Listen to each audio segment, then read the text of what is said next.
നീണ്ട ഇടവേളയ്ക്ക് ശേഷം നടി ഭാവന തമിഴിലേക്ക് മടങ്ങിയെത്തുന്നു.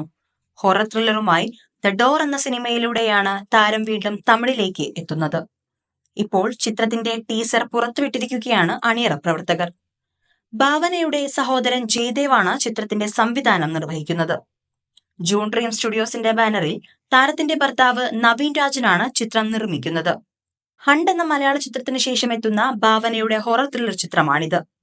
12 വർഷത്തിനു ശേഷം ഭാവന തമിഴിലേക്ക് തിരിച്ചെത്തുന്ന ചിത്രം കൂടിയാണിത്. അജിത്തിന്റെ നായികയായി ആസൽ എന്ന ചിത്രത്തിലായിരുന്നു ഭാവന ഒടുവിൽ അഭിനയിച്ചത്. തമിഴിൽ റിലീസിനൊരുങ്ങുന്ന സിനിമ ആദ്യഘട്ടത്തിന് ശേഷം മലയാളം, തെലുങ്ക്, കന്നഡ ഭാഷകളിലും റിലീസിനെത്തുമെന്ന് സംവിധായകൻ അറിയിച്ചു.